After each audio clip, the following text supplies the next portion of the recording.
Hey everyone, just so you know, today's show is brought to you by Unicorn. It's spelled Unikrn. It's not like traditional the way you would spell unicorn. It's different. Easier to less letters to type, so you're welcome. And we will tell you a little bit more about them in kind of the middle of the show. We'll let you know about that. We'll have a little break, and we'll let you know what's going on there. Okay, just letting you know.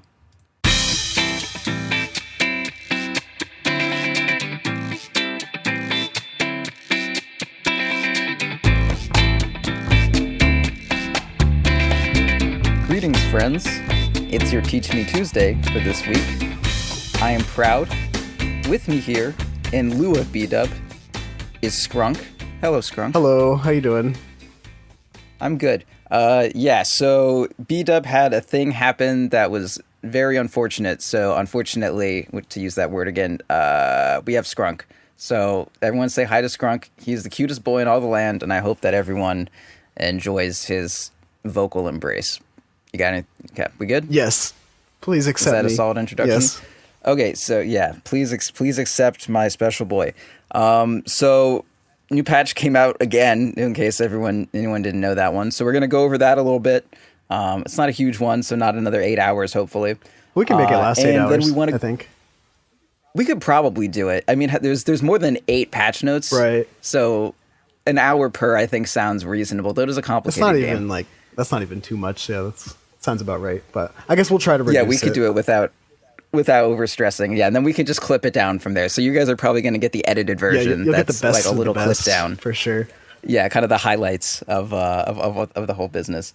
And then we're going to go into a little bit about, well, not a little bit. I mean, it's going to be the fucking topic of the episode about kind of just what the Safelane even is, and more than that, why it is. You know, going into that deep, the nitty gritty of the Dota 2. You know, like you can look up and be like, oh, someone tells you, oh, hey, you know what? Tri-laning is good now. Do you fucking know why? No, you don't have any idea. You're just doing it because you don't know. Like, the thing with Dota, man, is that there's just so much shit and no one has all the time to try all of it. That's why, like, you copy someone's build because, like, that person played 800 games of Broodmother. I know for a fucking fact I'm not going to come up with better ideas than that person did in their 800 games of figuring that shit out. Like, that's how Dota 2 works. You just see what other people do and you try to grift what good stuff you can out of it. But it helps a lot to know why. It's good to know, like, why Broodmother is, you know, why you build, you know, Mask of Madness, Deso, and Broodmother. Why do you even hit creeps? I mean, we're going to explore these topics and more in this episode. Yeah, do you even know? I'm sure you don't even know why you just do it because you're a fucking sheep. We'll decode that one. So that's the plan, everybody. And it's a patch. Hey, guess what? New patch. Guess it's 707B for Be Great. I like that. Okay. All right. So the first thing is they increased backdoor protection. And I'm pretty sure that's just because they saw that little video of post. Alchemist with a wisp. Yeah, they just saw a Reddit post and they were like, let's change the game. So I guess things to read from this: Lone Druids nerfed. Yeah, I was just going to say that. The only way. It's the only way you can win on Lone Druid right now is by backdooring towers and ancients and all that shit. So, I mean, that's gone. That's about it, though, right? Clinks, I guess, but okay, cool. Yeah, I mean, it was getting kind of ridiculous, like, the amount people could go through it, so I'm fine with that. Yeah. Power creep, all that. You'll probably still find a way to backdoor the throne on Lone Druid, though. Just give you a week or so. Yeah. Now you just need, like, Alchemist and a Lone Druid, and you're fine. Okay. All right, so Aeon Disc recipe cost drop down. Have you found any use for this fucking item yet? The biggest use I've found for it is like on Dazzle, so you can like grave someone even if they focus you. Like that's the only reason I've found to build it. Okay. Really. Or like, all right, so if you're gonna get Legion dueled, I guess that's like good too. Those are the two uses. Yeah. Yeah, I saw like one other person had a decent use for it in some fight. Oh, it was like Undying, but Undying fucking sucks, so whatever. But the thing is, it was a 4K item, so like it was like you could build like an Ags or like something equivalent or Aeon Disc, and like why would you ever build Aeon Disc? So all right, and it's now it's a little cheaper. 3,925 gold items, so much more affordable. Okay, Mask of Madness armor reduction increased. Not fucking sure why this didn't happen last patch. Mask of Madness didn't get nerfed. And now it did. Yeah. So, well, we have Banes and Vengeful Spirits building this item now, so I guess that's just the line that's been crossed. And it needs a Yeah, nerf like now. if it's viable on Bane, just get that shit out of here. Okay, Battle Fury damage reduced. Sure, yeah, everyone Why likes not? Battle Fury now. They made it cheaper. Yeah, I'm down with that. Cool. All right, Meteor Hammer. They kind of rebalanced it so it does impact damage and a little bit less overall damage from the whole thing. I don't really know where this puts its damage at. I'm sure it's better now, but also this you found a use for Meteor Hammer yet? Is that a thing you found? I built it on Enchantress one time just to like. How'd that go? We won, and I used it Okay. on the racks, and I mean, it doesn't Sounds good. seem great. Like it's a 3-second channel. No. You have to use it, and you can just get hooked or something like while you're channeling it. Yeah. So. I can like only see this thing being decent if you have like a cast range talent and also are a natural like Aether Lens builder. Yeah. Like if you can do it from 900 units away, that sounds decent. But outside of that, I'm like, what the fuck am I gonna sit still for? Yeah, that's about all Okay. I found for it. Yeah, so maybe on Bane, Nightmare someone, drop it. No, you know what you want to do? You want to get the Lion level 25 talent AoE Hex. You hex everyone, then you channel it. Oh my and then God. you run away. You just do that like 100 times, and then you Yeah, won. that's but I mean they have like 100 move speed as frogs, so they can probably all scatter and get away from it. Honestly. No, you just do it on the racks though. Like you just repeat this play okay. several times, and then, Okay, so you make them frogs not to kill them, but so that they can't interrupt your Right, slow right. siege. Okay, no, that actually makes a lot of sense. All right, Anti-Mage Nerfs, strength gain reduced, base intelligence reduced, spell shield a little bit worse at level 1, scales back to the same. Level 15 no longer has uncontrollable illusion. It now has a 15 agi talent. Level 20, there goes 10 to all stats. Good fucking bye. And now that's where the uncontrollable illusion comes in. And at 25, the improved spell shield went down from 30% extra to 25%. And the little uncontrollable illusions are a little bit less tanky. And a little weird fix that doesn't really matter. What are your thoughts, man? What do you think? To be honest, I'm gonna reference an Ursinity tweet that is fresh onto the universe On the timeline? and he said off the grill? he doesn't think the nerfs are enough, and I agree with him. When I first saw them, No? I was like, I mean, Anti-Mage is still really good, and he's still gonna Yeah. be top tier, I believe, even with these slight nerfs. He's just like like he builds all agility items. He has a blink, like. The time between him getting 15 and 20 really isn't that much. Like, I guess it's nice nerfs. I'm glad they like recognize that Anti-Mage needed nerfs, but I still feel like he's going to be like a top tier carry. Yeah, the only thing that I'm really getting from this is the loss of 10 to all stats is like fucking huge. That's true. Because like you like the only real tanky item that you want to build on him is the Abyssal Blade or whatever, and then like losing. I mean, it's like 10 isn't. It's like 200 health, but I mean that's that can be enough sometimes. But yeah, like the 10 to all stats is a lot, but then beyond that, like he's He fine. can be tanked up by like Lincolns and Ags is like the thing.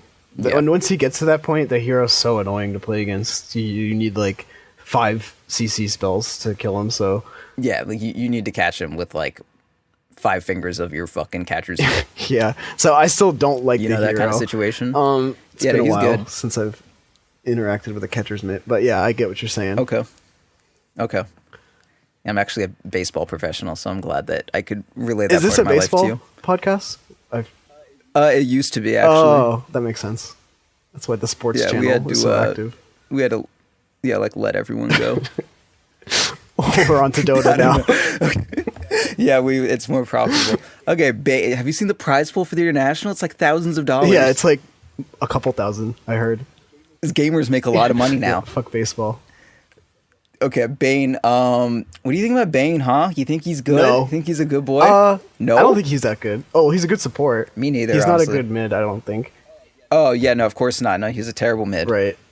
He's a great support, but he Yeah. fills the old Viper role that is like just dominate the lane and then fall off really hard when team fights start happening. Yeah.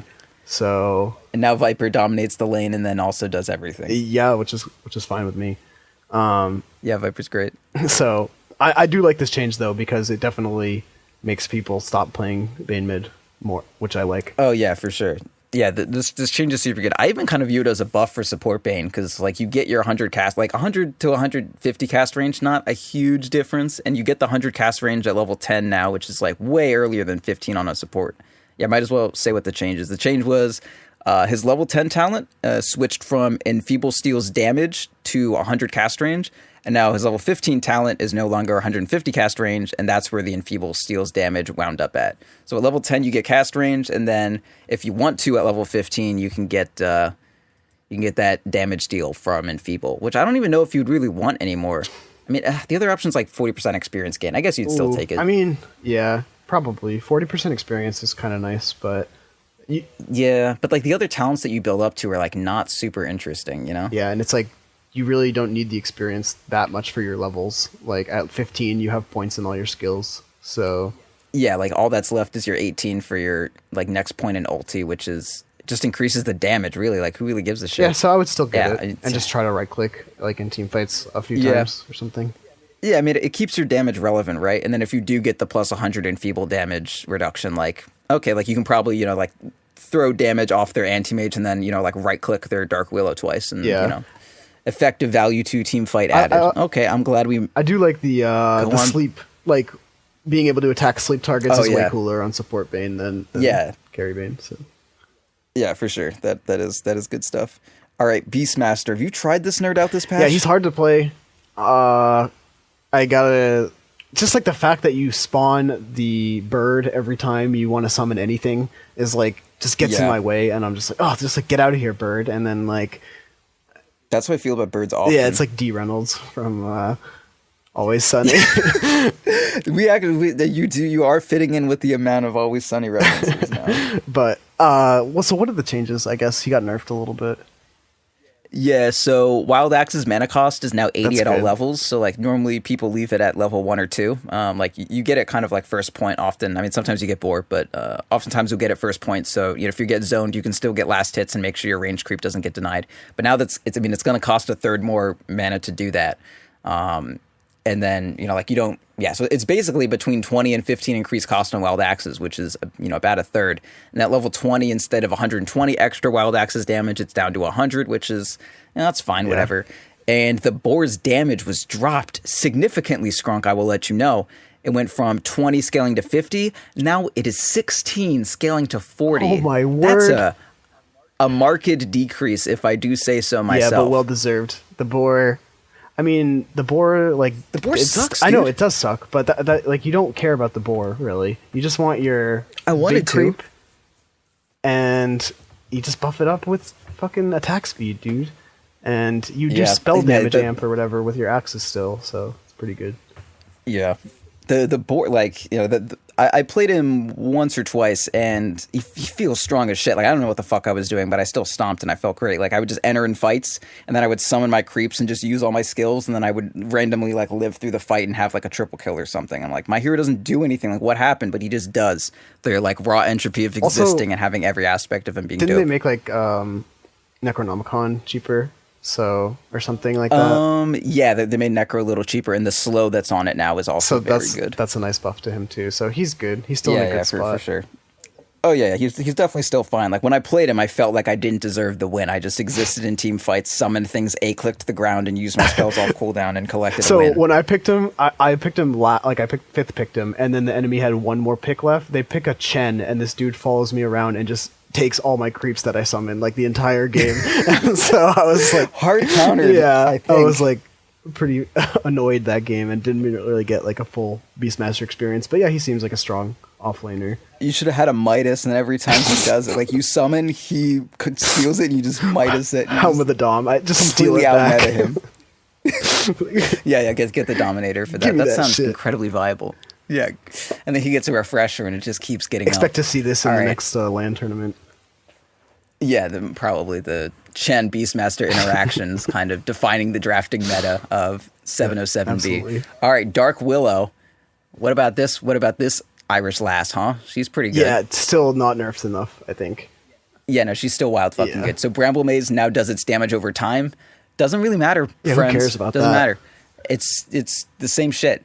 It's just you can manta out of it and not take a ton of damage, whatever. Bedlam cooldown, rescaled from 20 at all levels for some fucking reason. I don't know how that one happened. And now it's 40 seconds down to 20. It's not like you're casting 2 at level 6 anyways. You don't got that kind of mana. So it's same shit.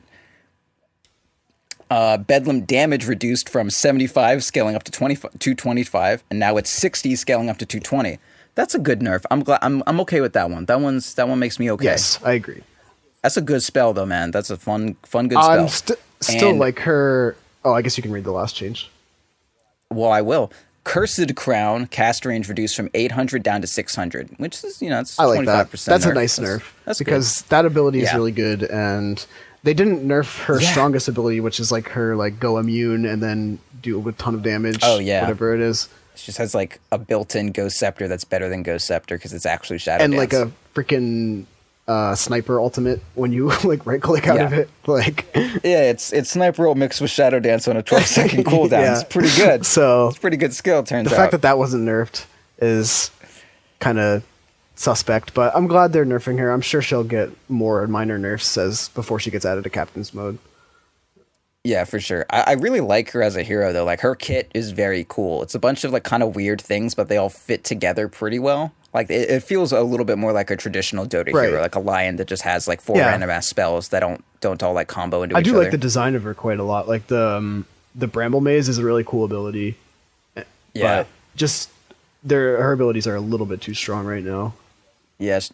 She's a big, strong lady. What can you do about it? All right, Dragon Knight, level 15 talent, changed from 40% XP to 35 damage. That's a good change, Skrunk. Okay, I was going to ask you. That's a good one. I had a Dragon Knight in a game I just played. He still sucked because you can't play Dragon Knight in pubs because that's just not how Dota 2 works. But, that's a good talent. I'm glad he has it. 35 damage. I don't know. Do you think Dragon Knight's good right now? I think he's good in if you can play tempo, if you're competitive and you're really gonna play to all your timings, because in a pub, if you just don't utilize one dragon form, you lose the game. But if you're able to play to his tempo, I think he's good. The 35 damage at 15 is a big deal. Yeah, that's nice. Because he used to get his damage at 20, and that was after you were hoping the game would have ended. And now you get the 35 damage to actually, that'll probably come when you're raxing, and that's when you need damage, right? Yeah, I guess it just feels like it wins against certain heroes, and you want to push tempo real hard. But yeah, I mean, I'd play him against Anti-Mage. He's got a stun for that boy as well. Seems good. True. Thank you. Drow got nerfed, I guess. Yeah, but it's the Drow strat got nerfed. The aura got nerfed. Yeah, so precision aura reduced. It used to go from 20% up to 38, and now it's 16% up to 36%. 16 up to 34%. And in trade-off, the level 20 talent increased from plus 1.5 second gust duration to plus 2 seconds. Yeah, I mean, not a good trade-off for her, right? No, I don't think you would take that talent anyways. I mean, I can look if you really want to know whether or not I would take that talent. Anyway, it doesn't even work, but... Yeah, no, you would definitely take 20 marksmanship agility over 2 seconds gust duration. What the fuck? Yeah, okay.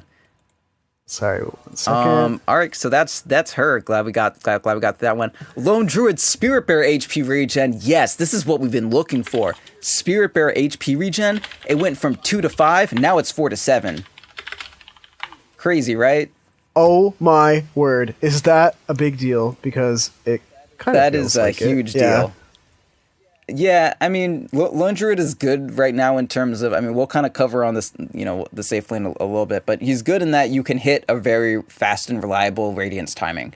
And the extra HP regen will allow that to be a bit more reliable, and even though the HP regen is very minor, if you're trying to end the game at 25 minutes, it's still relevant. So it's nice. It's just Hero still fucking sucks. Yeah, the bear was seeming a little bit easier to kill in recent times. I don't know if the armor change helped him at all as far as his tankiness. No, it really hurt. That's what I figured. Really did hurt my special boy. Yep. Both the armor change and him getting 5 less from talents now. Well. Okay, Medusa. She's been my waifu this patch, I will say. I've been playing a shit ton of Medusa. Did you know that? No, but now I know. Well, now you do. Strength gain went from 1.95, very specific number, down to 1.5. That sucks. Level 10 talent went from 10% evasion to 12%, not getting that talent. Level 15 talent went from 10% magic resist mana steal, or Mystic Snake mana steal, to 15%, still not going to get that talent. Level 20 talent went from 2 second stone gaze duration to 2.5. Still not going to get that talent. And the split shot went from 35% damage scaling up to 80, and now it's 30% scaling up to 75. So a 5% nerf across the board for that. That's a good nerf, but the Seerow's still fucking good. Yeah, dude, she carries so hard. Like, at 25, when she's maxed out, I feel like she beats dude, she's like, everybody. Brutal. Yeah. Yeah. I mean, like, between the Maelstroms running around if you're fighting illusion heroes, or just, like, the MKB to be stunning the entire enemy team and not letting them get any channels off, she's a good girl. She does her things. For sure. How do you think she matches up? Does Anti-Mage still counter Medusa? Or, like... Oh, for sure, yeah. You still lose to Anti-Mage, I think. Although, I mean, if you... Yeah, because you just get popped. Yeah. But, like, when you have lifesteal on her, there was... I like, got megaed and still won a game on her yesterday. And just with the Mask of Madness amount of lifesteal, I was just like in the middle of 5 creeps and just getting like completely just destroyed by, whatever amount of enemy heroes. And I just lifestealed through it. Like I had 15% lifesteal hitting like 5 targets. Yeah. And so I was just healing for like 100% of my damage. And so lived. We had a game the other day where there was like a 6-slotted sniper and it was going up against our Medusa, and like the sniper just seemed like a joke of a hero. Like couldn't do anything. Yeah. So no, but you don't fuck with Medusa. She's a very nice lady. Morana, agility from 20 with a 3.6 scaling. Now it's down 2. Oof. Now it's 18 with a 3.2 scaling. You got anything to say about that? Deserved, because Morana's super good and her 3 leaps is so fun. So you should go do it in mid if you haven't done it. It's super fun. Have you ever had a good Morana off lane or support on your team? Not recently. No, not. No, me neither. It's a mid hero. They all suck. Yeah. I mean, especially with this changes. I just want to throw that out there. Yeah, don't pick support Morana roaming and miss 3 arrows on mid and then like whine and all chat or something. Like, don't do that.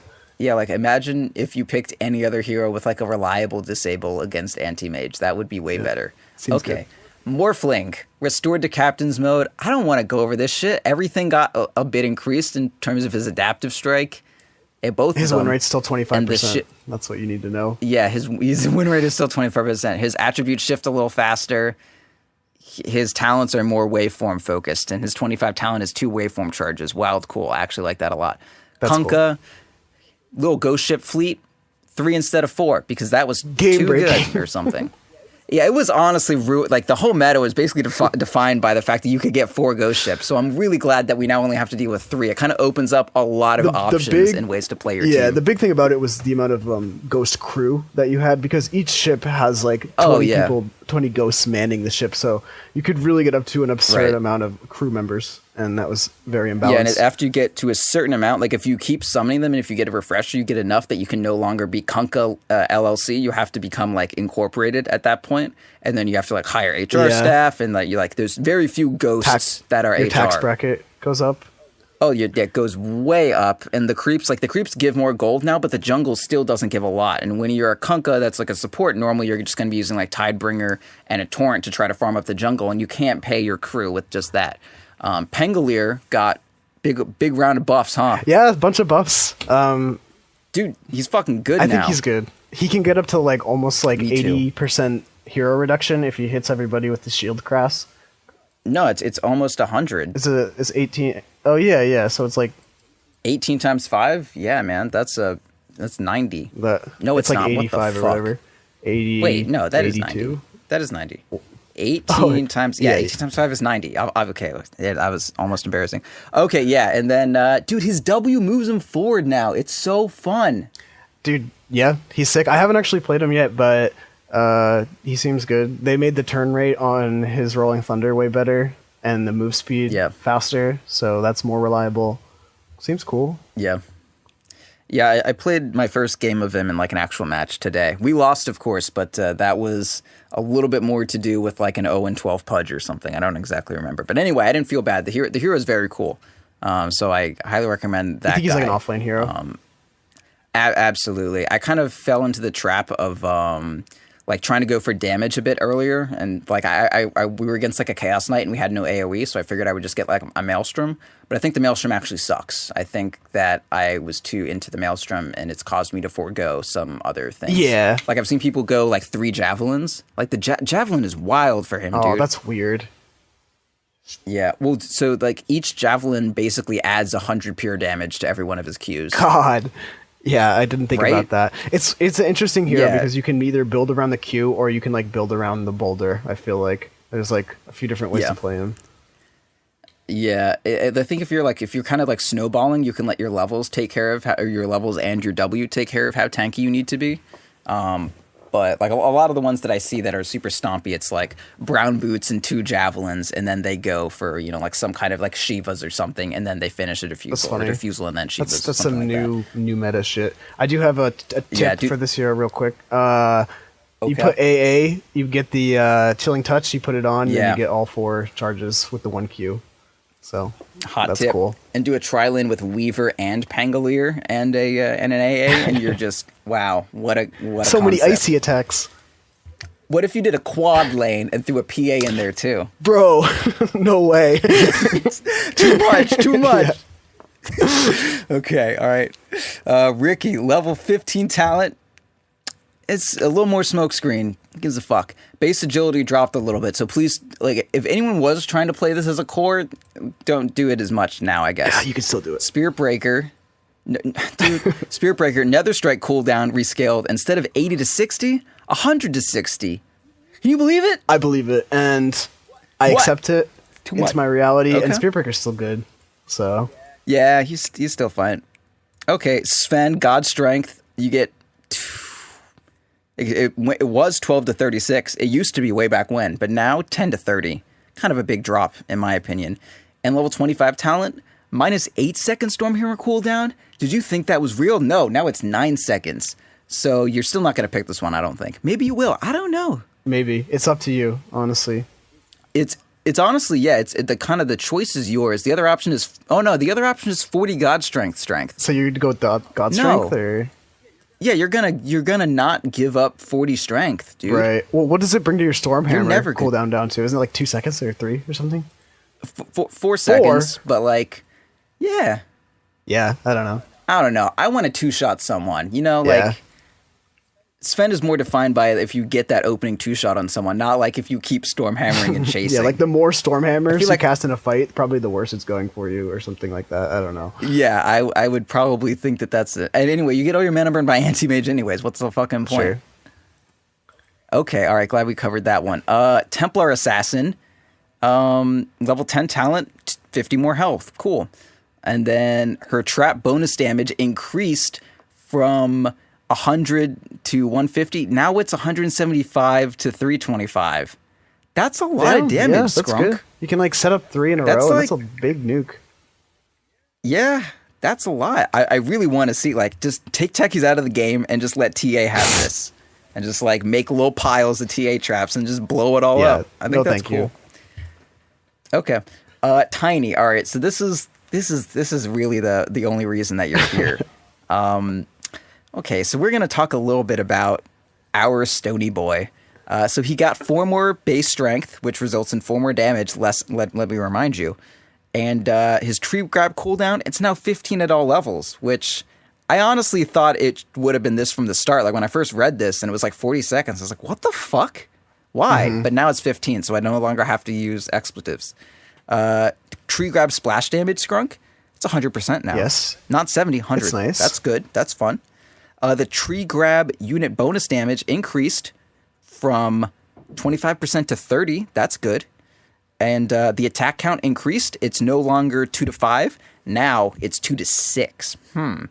And the grow attack speed reduction, no longer 20 at all levels. It's 20 up down to 30. So it doesn't start out quite as shitty.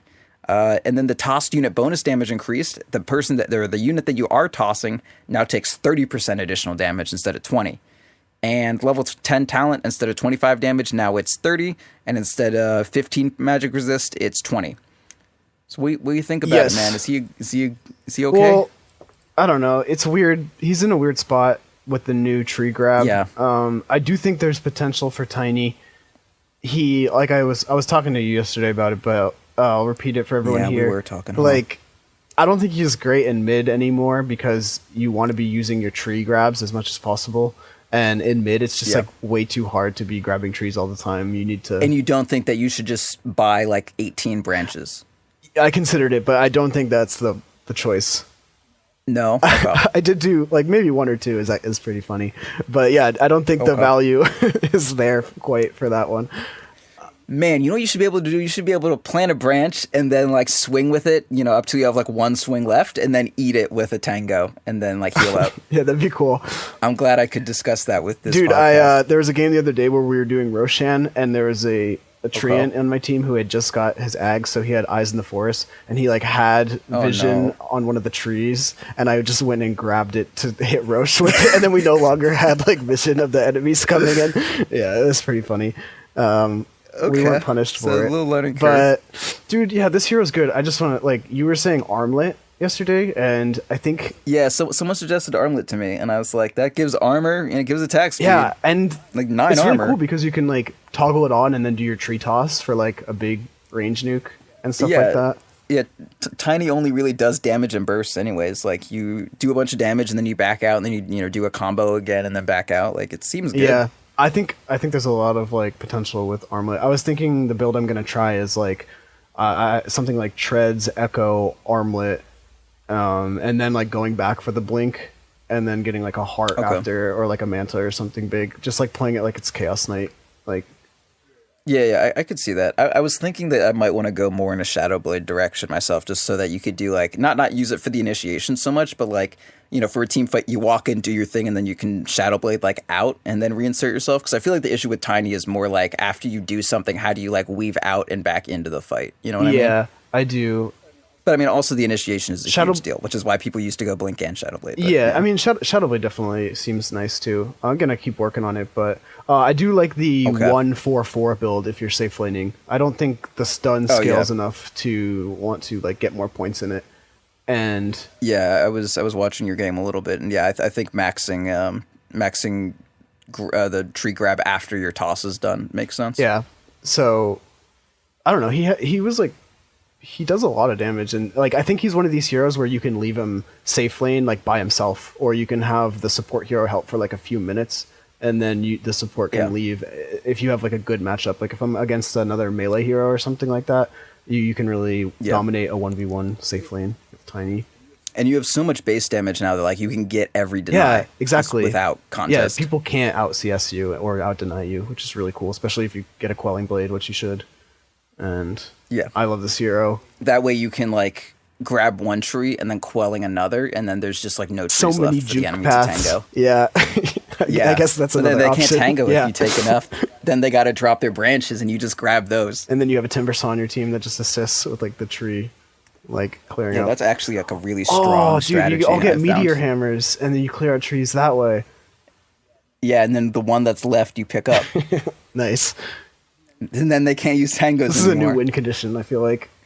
This makes a lot of sense.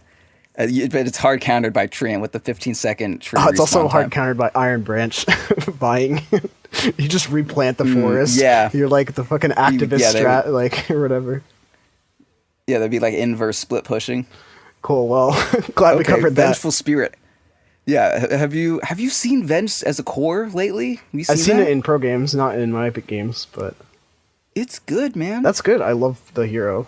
It seems good. Yeah, me too. It scales well. She's strong as shit. Okay, Vengeful Spirit. Allied death illusion duration reduced from 7 to 6. That was the thing where she was like, she had like Wraith King Ags built into her face. And Venge Spirit base damage reduced by 3. Hero's still good, but the base damage nerf sucks. That hurts. Yeah, and it's rough. The illusion is so cool though. I love it. Like, I just had a what's the item? Freaking Glimmer Cape, and I was just like glimmering around fights and just staying alive as a support Venge, and like my teammates' spirit would just come out and murder everybody. It's fun. I like that hero. Yeah, it seems cool. Visage attack damage increased by 5 at all levels, so now it's 25 or 30 up to 60, improved from 25 to 55 that it was before. What do you this hero's trash. Like, this hero is fucking in the dumpster currently. Not coming out anytime soon. Kind of like Oscar the Grouch, just gonna be chilling in there. What? No. I don't know. I don't think Visage is very good. I'm sorry to hear that. Yeah, I played Medusa against a Visage mid, and it was not a difficult thing to do. It's like your birds are still extremely squishy and hard to keep alive. Oh, and they don't do anything anymore, by the way. Like, oh. Yeah, they just don't like, really oh, do sorry, things. I forgot. Like, someone posted, like, this was before this 5 damage change, but the overall DPS of Visage Familiars was nerfed by 47% in total. Oh, that actually makes a lot of sense. So, yeah, Visage is pretty bad currently. Because when I was against them, I was like, this is roughly this is like 98% too strong. Yes. So, but now it's down 47, so I think it's acceptable. I'm sad. I want to pick Visage, but you can't. I don't know. Maybe there's a weird way to play it, but I haven't figured it out. There isn't. Okay, so our anything that's really, does this redefine anything for you? Anything really coming to the forefront of your? It just little makes me think brain? that they're like Valve is like doing the right tweaks. Like, I think this covered a lot of people's complaints, and I'm pretty like pleased with it overall. I'm glad Tiny's getting buffed, and yeah. Me too, man. Okay, well, I'm glad that we could cover this for way more time than I figured. Welcome to Teach Me Tuesday. We're going to take a short break, a message from me about our sponsors, and we'll be back with talking about that Safelane, everybody. Have fun. So that thing that I mentioned earlier, Unicorn, it's your premier esports outlet. You can get tokens, which you use for good things. Honestly, just by playing games. There's legal and free to play esports betting. I'm good at words. And you can also do like real money betting if you're across the pond. That's the UK. That's a little colloquialism. Or in Australia. I don't know any colloquialisms for Australia really. Unicorn also has other Dota 2 content. That's not just that. There's like a visual guide for the new Dueling Fates map, and it's pretty good. It's good. And Gorgon, most people should know Gorgon, friend of the show. He's helped us out a lot, and he's got some other content there, including interviews and that kind of thing. It's good stuff. They help us out a lot. You know, help us pay them back. It's good stuff. Ursi and I have been screwing around with it. It's a good time. Welcome back, everyone. So we wanted to talk about what the Safelane and why the Safelane, especially in reference to this new patch, because it's different now, and anyone who is not adjusted to that fact has a very severe chance of completely destroying their chances of winning a Dota 2 match, which is the opposite of what most people want when they load into a Dota 2 match. Several past teammates excluded. It's a little swipe some people feed. We don't like that here. Just in case you were wondering. All right, so Skrunk, personally, so you personally messaged me and said, Proud, I really want to be on a show because I know someone's going to have a thing that makes them not able to do it. So I invented this topic for you. Skrunk, what do you think? What do you think about the Safelane? What's different? What defines it in your eyes? You know, like we don't have a ton of time now. I don't want to keep you forever. So I can't go quite as in depth as I would like to. I can't pick your skrunkly brain. But in your view, what is the defining aspect of the Safelane at this point in Dota 2 history? Well, I just want to first start off by saying, thank you for having me, and I'm really impressed by of course. Your voice is becoming more NPR-ish as like time goes on. Of course. I was with you in some earlier episodes, and I'm just impressed with the evolution. Just wanted to point that out. And as far as the question, I don't fucking know. Jesus. I guess you hit creeps. I don't know. Like, it's a Safelane. I'm bombing, aren't I? Oh no! You're doing it. Just keep going. Safelane? I don't know. Okay, so I'm a support player. If people don't know. Fuck yeah, dude. And I mean, what's your goal though? You know, like what do you? My goal now is to really to zone the offlaner more than it used to be. Fuck yeah, dude. I just want to get that offlaner out of there because get the option fuck out of my lane. The option to retreat to the jungle is like not nearly as good as it used to be. So most offlaners are going to be like sitting around trying to soak experience in the trees and shit like that. So you just want to chase them around, get them out of there, keep your carry nice and safe by themselves, and that's the goal really. Just harass the offlaner a lot more than you used to. Do less pulls. I'm glad you mentioned the jungle, Skrunk, because in Dota 2, there's opportunity cost every which way you look, correct? Do you agree with me about that Correct statement? Thank you. So anytime you're doing something, it's like at the cost of doing some other shit, in case we didn't know that word for some reason. Fuck you. So like if the jungle is worse, that means the lane is better. And it's not so much that the jungle, I mean, it's actually the lane is way better now, so the jungle by comparison is worse. That's the starting point we should be at. Anyway, the lane is fucking dope now. Each creep gives you like, it was like 35 gold last patch, and now it's like melees are like 45 and range giving you like 60. That's a lot, dude. Yes. Big numbers. So creeps are worth a fuck ton. Therefore, anything that is not the lane is wildly de-emphasized. So like roaming, doing jungly stuff, even like bounty runes, like individual bounty runes are like less good than, you know, making sure you get a CS. Like even a bounty rune at minute 3, a ranged creep is worth more than that. So that's, you know, it's a big difference. Like an off laner is more incentivized to make sure they like use a spell to get a last hit on a ranged creep than running all the way to their bounty rune and back, right? Yeah, definitely. And another aspect of the patch that changed is the denies being more valuable. So hell yeah. In the past, you might be content to be like, okay, well, our carry's probably just going to trade farm with the offlaner, which is like, whatever, at least our carry's still going to farm and like it's going to be fine. But now it's like you really want to dominate the lane so that, you know, your carry can get all the denies up as well. And like, because they're going to get experience for themselves. And obviously, if the offlaner is trying to like sit in the trees and soak, it's not going to be nearly as good for them. And yeah, it's going to be like a fourth as good. Like last patch, you would get 70% experience from a deny, and now it's 25. Like that's so much worse. That's fucking horrendous. It's insane. Yeah, like you know how like when you when they announced that denying creeps gives you experience now, and you did it, and you're like, this is like okay, but not that big a deal. Imagine that's the only amount of experience anyone got for the entire laning phase, only less than that. And like that's how shitty it is to just get your creeps denied. Like I was last game when I was Pangolier, I had various reasons led to this situation, but I was like level 2 when this Chaos Knight I was against was level 5. And I was like, this fucking sucks. Denies are strong. Yeah, dude. So, I've been seeing that a lot lately. Just heavy level discrepancies in different lanes. Like one mid will be 6 while the other will be 4, or even like 7 to 4. And like this makes a huge difference as far as like the mid game going forward and stuff like that, which is awesome. I'm glad the laning stage means more than means way more.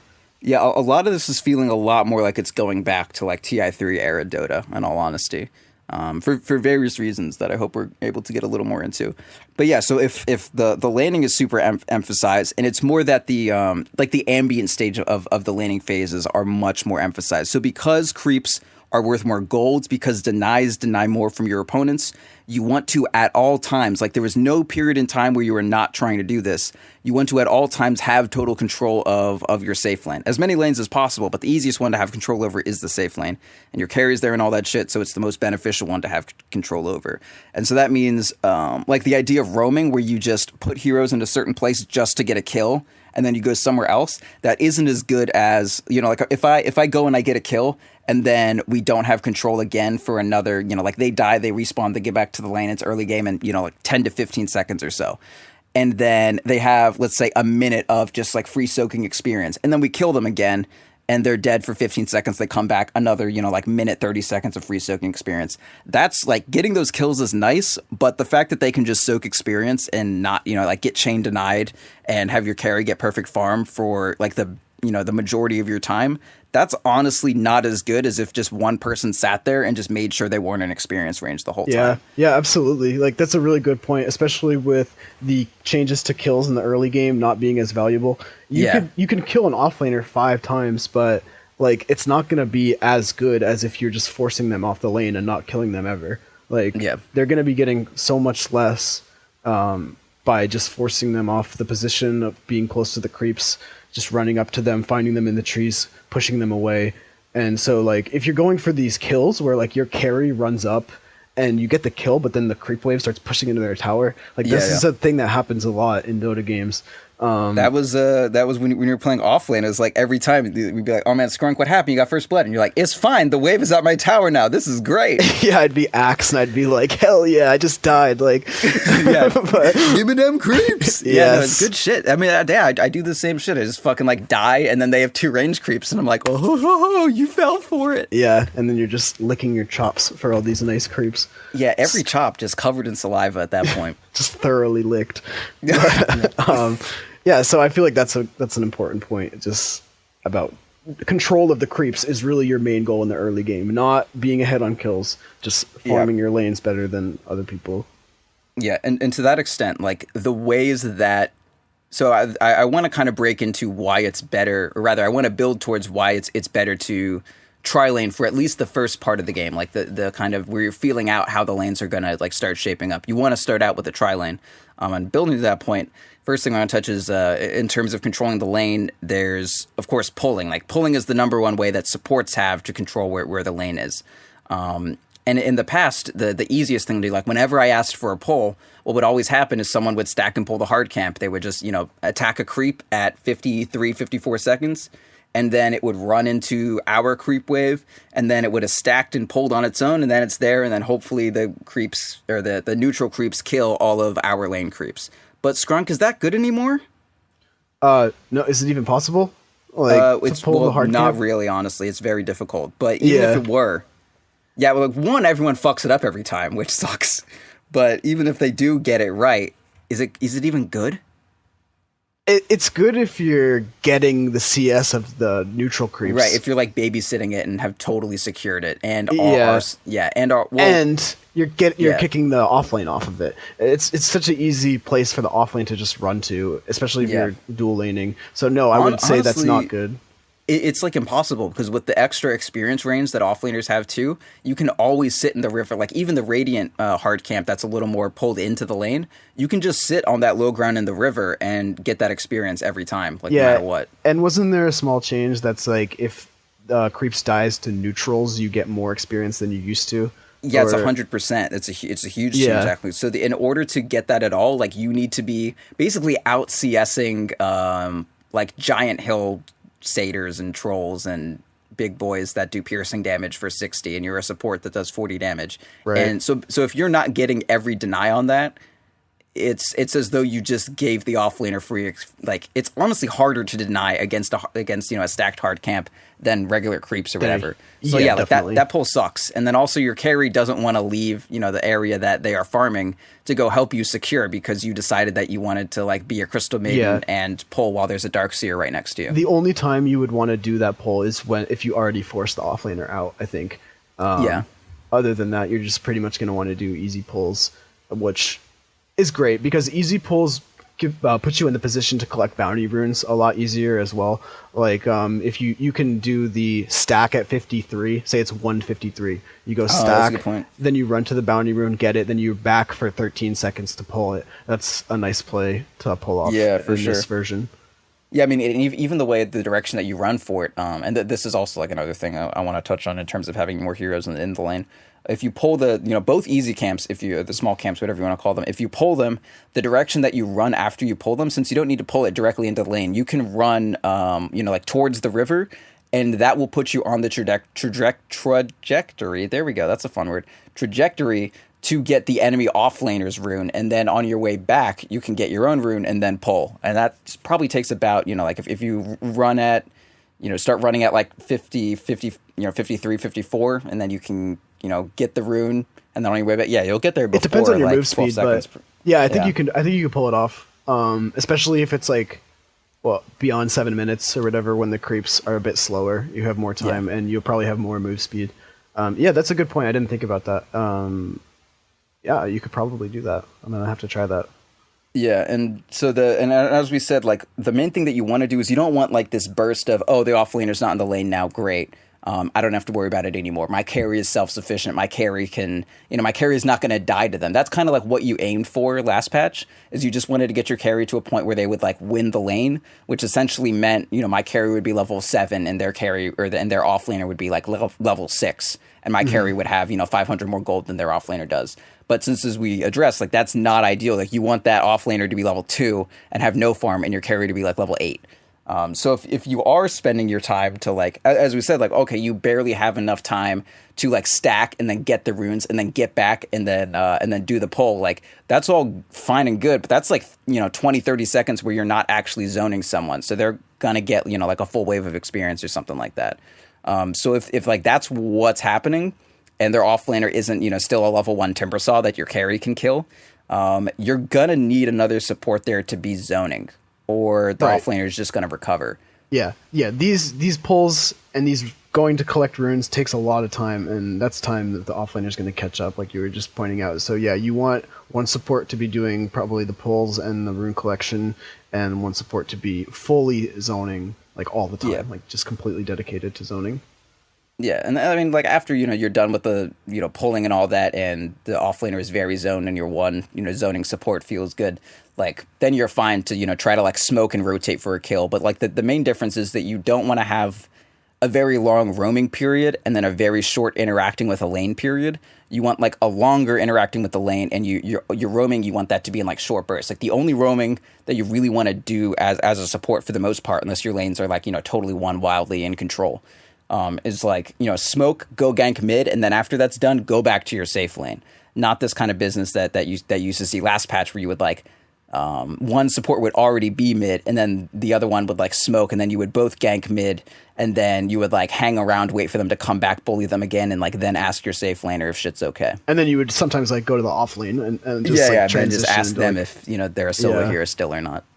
Yeah, I noticed like some games that was happening.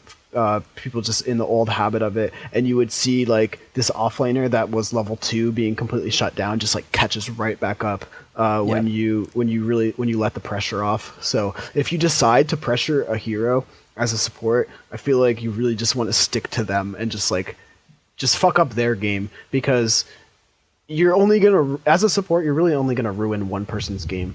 Like you're not gonna go win mid for your mid laner. Sure, you can kill them, but like that's not your responsibility. If you can like destroy the offlaner, then that's probably one of the best things you can do as a support, depending. Yeah, it's like in Dota, being marginally stronger than someone else doesn't really overcompensate for just like who gets the drop on the other person. Like if my mid is one level above your mid, but my mid gets 3-man ganked and Lion got like a hex and then a stun, and then Queen of Pain ultied on top of my mid, like my mid's gonna die. The fact that you ganked earlier like doesn't really like, and gave my mid a 1 level advantage. Like if they're gonna die, they're pretty much gonna die unless something like wildly drastic happens between their power curves, and that's not gonna happen between like 1 or 2 ganks isn't gonna create that much of a gap. Whereas an offlaner, like if you keep an offlaner at level 2 at like 7 minutes instead of level 6, like that's the difference between them having a hero or not. And like yeah, exactly. That's like a wildly different situation for you to deal with. That's the difference between being able to push a tower or not. That's the difference between being able to win a team fight or not. Like whether their tide has Ravage or not, or something similar, is like a huge. It implicates the game a lot, and so like as a support, you want to. You're not that strong, and a lot of what you're doing is you're nerfing yourself to nerf somebody else. So like you're trading yourself for exactly. Trading up. Like you trade your 5 for their 3, and mathematically that's fucking great. Exactly. So if you're just a guy running at the offlaner, spamming your nuke at them, and then they go to the jungle and you follow them to the jungle and you just like annoy the hell out of this guy, you're not going to have any farm. You're going to have like brown boots and whatever. But if they are also on that really low level and they're this offlaner that's supposed to make space, then obviously you've come out ahead in that regard.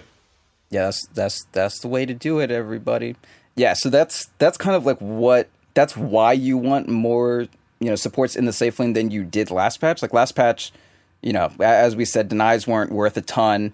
You could just pull, and the pull was the pull, and the pull was great. Now you have to like do it in different places. The bounty rune is like in the middle of, or it's like right at the lanes now, right? So if you have someone on the middle of the map, you're gonna need your one support to get both of those runes ideally, because you want to shut down the offlaner as much as possible, and take care of the pulling, which, as we addressed, you want to do from the easy camp now because it's much easier to defend and also more reliable to pull off. And also you want to do all the zoning, which is just fucking impossible. So like the fact the bounty runes are all up in that one area, the pulls are in that area and a bit far back, and zoning is super important. It's really, really fucking imperative that you start out with both of your supports in the safe lane doing that shit. Yeah, and even if one support only stays for 2 to 3 minutes or something, it's still going to have a huge impact as far as gaining control of the lane and just getting all your denies off, everything like that. As we're talking, it's almost making me think about like going back. I remember a long time ago, a big thing used to be like both of your heroes attacking the deny creep at once, so they guaranteed the deny. Yeah, double denies. Yeah, and that's actually could become a thing with how relevant denies are again. For sure, yeah, kind of cool. That was like on one of like the I think like the second team we played on is when we started doing that. It was just like okay, both attack this creep, you ready, go, and then it's just like you'd have like 100 damage denying one creep, and then the enemy like or with something else, like you just have I'm trying to like a bat rider would be sitting there like, I can't stack napalm enough to deal with this shit.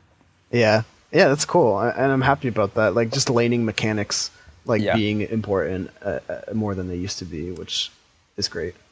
Yeah, and not entirely related to this, but in terms of how that informs the supports that you pick now, I feel like the need for, because before, like I want to say last patch, a 4 was a very defined thing. It wasn't just, oh, I'm going to pick Witch Doctor and I'm going to play him as a 4. Like that's not a thing.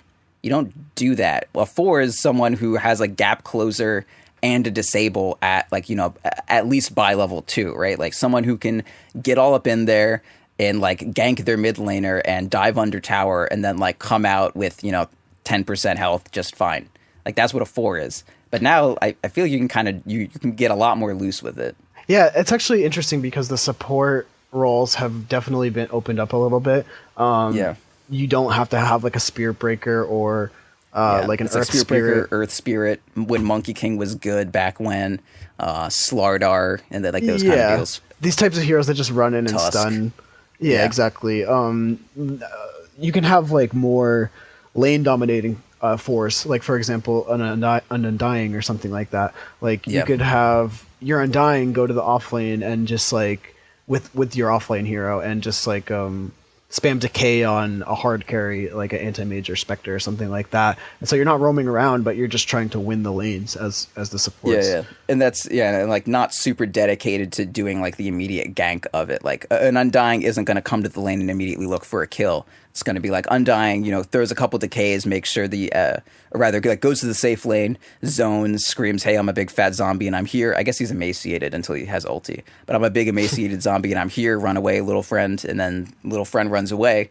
And now your safe lane is, secure. And then after that, and your safe laner has like, a 3-level advantage on the enemy off laner. The safe laner is fine to take care of the lane domination himself and themselves, and then your 5 position can take care of all the pulling, and then you have like a more ambient lane dominator like an Undying or something, or someone who can just always be threatening some sort of kill, can just like chill in your off lane and just exert pressure that way. Exactly. I was just gonna say it's all about the idea of pressure, right? Like it's an important thing. It's kind of might be harder to understand for like new players what like pressure is, but pressure is just like making the enemy feel scared, like they don't feel comfortable walking up to the creep wave and pushing it, right? Or something like that. And like it's funny because sometimes when I'm playing with like newer players or even just whoever, like they'll like run up to the enemy carry and they'll like miss a stun or something like that, and the enemy carry will like run away or like blink away or something like that, and they'll be like, oh sorry, like damn, I missed my skill. But it's like, dude, no, that's fine, like you just made the carry run away, like that's important. And some people don't like understand the value of that, and idiots.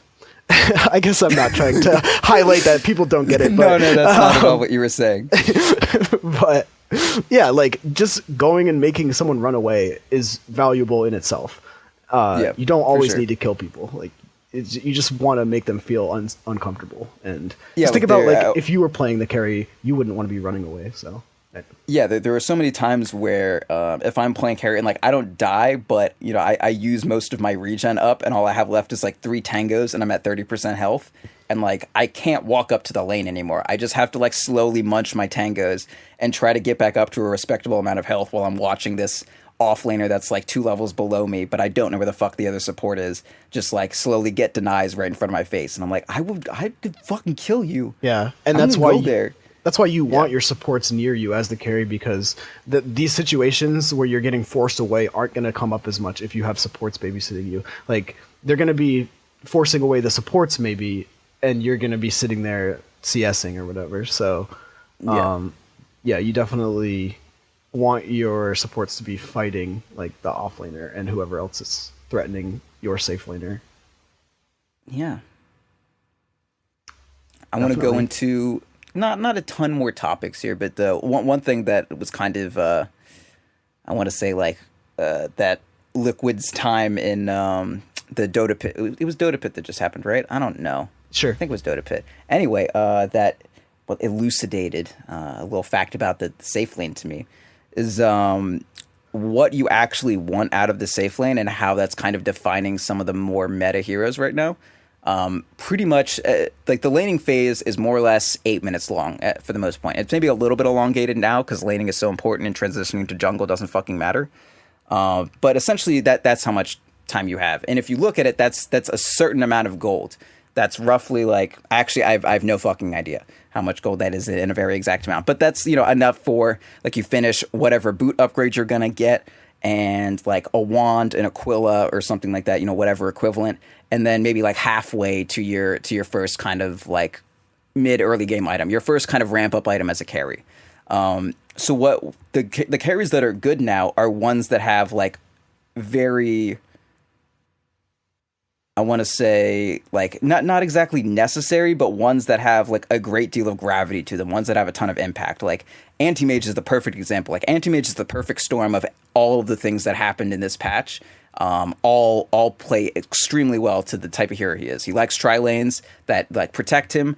Battle Fury is cheaper and all that shit. But more importantly, if the lane creeps give a ton of gold, like all Anti-Mage really cares about, like the thing that you are pinging when you're in a game is, you know, how close you think Anti-Mage is to Battle Fury.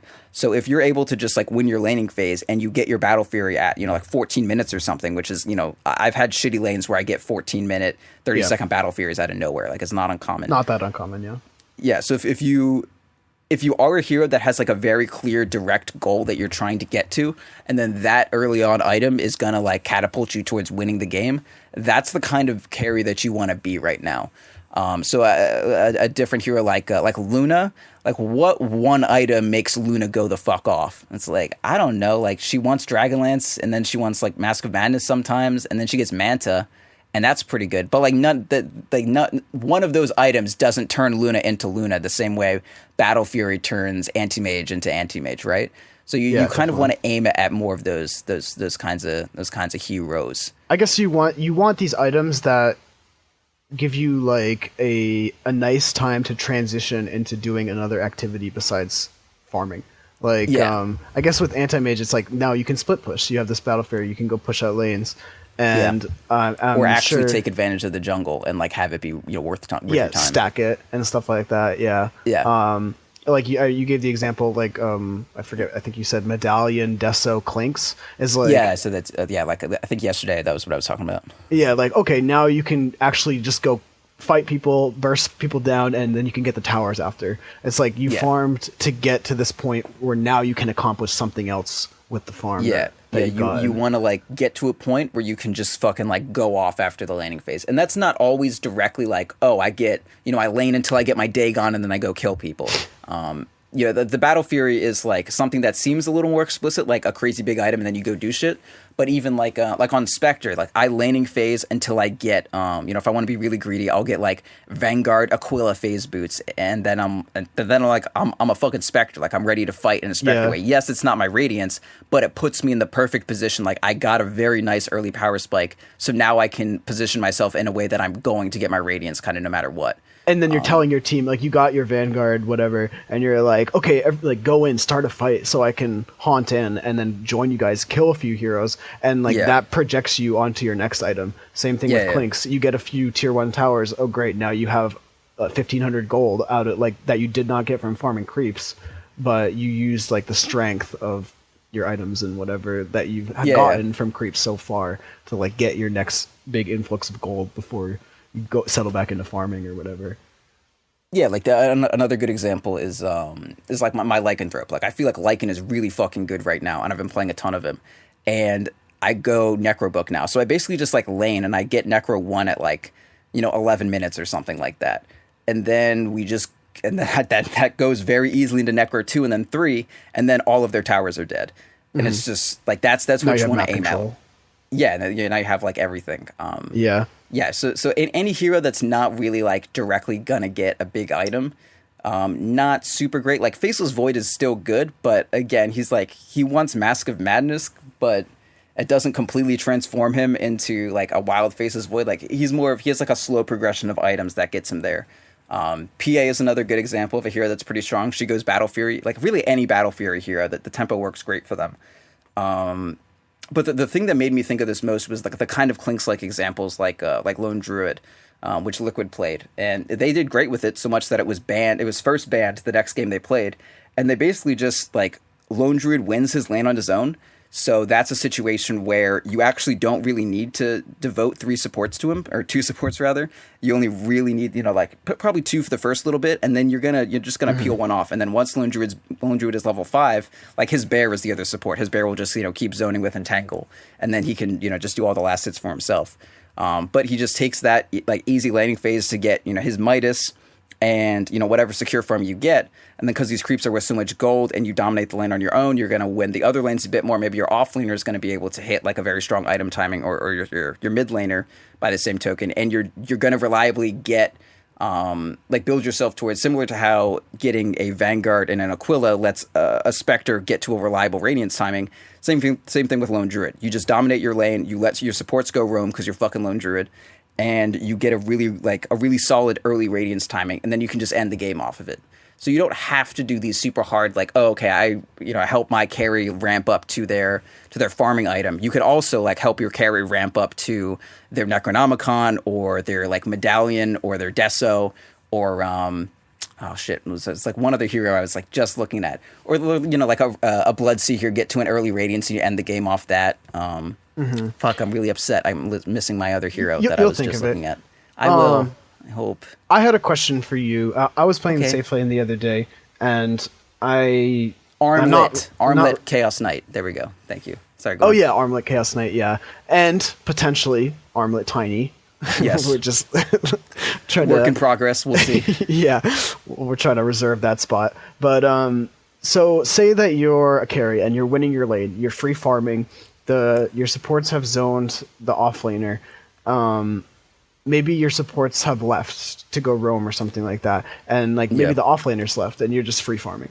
But you don't really feel comfortable pushing the tower. Maybe it's like 6 minutes, and like some heroes are missing, so you don't want to push up that far to hit the tower. But no one in your area is collecting those bounty runes, and the offlaner is just like getting both of them like every 2 minutes, and they're farming their own jungle. Do you think that you care about the bounty runes as a safe laner? Say you're left alone in that area, or do you just ignore them and just farm the? If I'm an anti-mage with Blink, I think I'll try to get them. Say you're like a Chaos Knight or something like that. Yeah, I honestly don't think so. It's hard enough to keep like perfect lane equilibrium while you're also trying to like do pulls and that sort of thing. I think the only time I would ever do it, because if you're running to pull, you don't have the time to like then also get the rune. I'm pretty sure you just don't. I mean, at a certain skill level with a certain amount of mobility, I think you can do it. But if at that point you're thinking you're trading your carry purely for their offlaner, like we were talking about the previous example where you trade not even trade, but you trade your support for their offlaner. At this point, you're not trading anything for their offlaner. Their offlaner is just nothing except for 2 bounty runes. And I think that's like, I don't think you can punish them any more than that without devoting a hero to them. Without having like a support there, like to trying to contest the runes. Like you're not going to worry about it if you're solo carry there. Yeah, like if you fuck your lane equilibrium up, you just destroyed your entire like strategy. Like you basically like went for broke, and then you were over fucking 21, and you just like now their offlaner is like level 6 at 10 minutes instead of level 2 at 13. Yeah, sure. Okay, that makes sense. Yeah. I guess I would just kind of avoid the bounty runes, and then also yell at my support like, get these fucking like, what are you doing? Get 'em. That's the big thing is you just want your support to be there to contest it. And more like another thing also with Dota that I think a lot about in these kind of circumstances, especially whenever like anything happens, and whether it looked like a smart or bad decision, and like the response is like, oh, like it worked out, so shut up. You just like you have to understand that like no one fucking knows anything about Dota. Like no one knows a single fucking thing. No one knows like any amount of time I can say like, oh, I can get this kill 1v1, and then someone like pops out of nowhere and like, damn, I didn't think they were there. Like that's not an acceptable thing to say.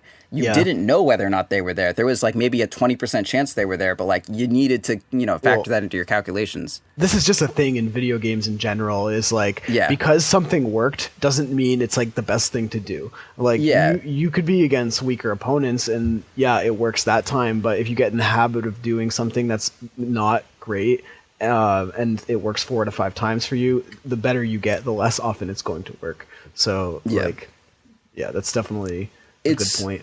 It's just a thing about like about games with imperfect information, right? And especially a game that's as complicated as Dota, like especially if you're newer to the game, there may just be a fucking mechanic you don't know about that just fucked everything up. So like a big part, especially about supporting that I try to take into account is like, I honestly don't have a very strong idea of what their offlaner is doing at any given time. So if I am going to tell myself that my safe laner is actually definitely totally fine and doesn't need me at all, there's probably a 10% chance that the offlaner just kind of like comes out of nowhere and is able to like, get 2 or 3 levels up because they, did like right clicks the carry and then ran back and pulled the creeps in a weird way several times, got lane equilibrium back because they killed their range creep. And now their offlane, like just picks up a few levels. And if I had just accepted that I don't fucking know what's going on and understood that I need to, like, the number one priority is me to zone the safe laner. And I might just have no fucking idea how much effort that's going to take. And if I don't have a perfect idea, the safer thing to do is just like sit there and make sure that I'm doing it and, get bounty runes on the off chance that, I'm actually just wrong about leaving earlier. Yeah, and just babysitting, like just sitting there and waiting for something to happen, because sometimes you're just going to be in the right place at the right time. If the offlaner thinks, like, if you're just sitting missing as a support, the offlaner is going to have more pressure on them. They're not going to feel as safe. And you can just be there to like stun at a clutch moment. Maybe they send 3 people up to try to gank your carry because they see them farming solo. So if you're ever in these situations where you don't know what to do, just err on the side of staying missing as a support, and you're really going to confuse your enemies. And also just looking for the offlaner. There's been a lot of times where I've been a support and I've been like, well, the offlaner's gone. I guess like we're fine. But if you actually go through the effort of going through all those tree paths and just looking for them, you will find them a lot of the time. And like, even if you spend 20 seconds looking for them, it's so much better to have done that and found them, or even just done it and just made sure that, okay, they're not there. They must be somewhere they're else. like in the jungle or something. And then if that's the case, then go find them. Yeah, exactly. Or okay, hey, their offlaner is missing. Mid, maybe don't stay as far forward. They have an offlane Slardar who's level 2. Like, watch out. Yeah, then you have that information at least to work with, and that's more important than just like running like to mid for no reason or something like that. Yeah, supports often ask like, because a lot of supports have the issue that they don't really know what to do like in the mid game, like where they're supposed to be going. Like they're not farming, they're not zoning offlaners anymore. They're not like, they're not ganking mid because no one's mid. They're not farming creeps at a certain point. Yeah. So that what they need to be, so like they often ask like, okay, what do I do? And the answer is honestly like you sit behind your core, and like that sounds kind of boring, but like sorry, I guess. But that's the moment that it works out is not boring. It's actually sweet when like 3 people come out and you're like, surprise, bitch! Like I'm here, and like I don't know, like it's boring, but it's like a good thing to do. So and you can like make a cup of tea, whatever. Make an omelet, like I don't think you could make an omelet. You could do a slack rope if you wanted to in your room. Oh, you could actually definitely do one of those. Yeah, just watch the screen while you're doing it, of course. And don't like Don't alt tab out to like a YouTube video of an unboxing of a slack rope. That's not optimal, I'd say. Yeah, unless that's absolutely suboptimal play. yeah, Unless you're playing Willow and you put the little stun on them, then you have 4 seconds to watch a video. True, yeah. Alt tab. Watch a Vine video. Those are great. Actually, yeah. Dark Willow is heavily compatible with the Vine trend. It's a shame that they put her out so late. That's why she has the little Vine cosmetic with the rose on the end. Yeah, it's a bit of a commercial conspiracy that I've been working on, but we'll wait until there's more information to release that. That'll be on another episode, but. Okay. Yes, being missing is a great thing to do as a support. Just stay missing. You don't need to fucking stand right next to your carry doing nothing. That's the worst thing. Until you can find your Steam profile icon on a milk carton, like you're not doing it right. Right. Exactly. Okay. I think is that good? Are we good? Yeah, sounds good to me. All right. How do you end these podcasts? You know what? That's never been what I do. You don't end them? Well, I don't personally. Other people do that one for me, but I'll give it a shot. Unless you want to do it. No, we have plugs. I don't think you can. Do you want to do our plugs? I don't know what they are. Okay, so it was worth a shot. All right, so this has been me. I'm Proud. You can find me at Proud Dota, and this has also been Skrunk. You want to say your words? I'm on Twitter. If you want to see my tweets, I'm at Skrunk555. You may follow me there. Skrunk's trying to be world famous, so help him out. I'm accepting followers currently. We're currently accepting fucking applications to follow my so now's a great time. Tweets. Yeah, better now than never. Okay, and then also I'm still working on our website, believe it or not. The tales of this, chain of companies / organizations having a website has been a real kind of catastrophe of bullshit. But that was nice. There's a little echo in your headset that I heard. I hope that shows up. Yeah, that's good. It will all be resolved. I'm actually doing stuff now, especially courtesy of Skrunk's brother, Mr. Gill, a.k.a. Jonk, a.k.a. Mr. Gill. You can follow him at Gill himself on Twitter. Yeah, at Gill himself if you want to. Our good friend. Gill? Yep, Gyll. It's actually good to spell that out. But yeah, so he's helping us out a bit. Anyway, it's all good. Everything's good. So that'll be coming soon at fourthspirit.com. I shouldn't have said that because now you're going to look, and right now it's like a template. Okay, anyways. So that's the Twitter for the show, Fourth Spirit, or rather show at fourthspirit.com. That's the email.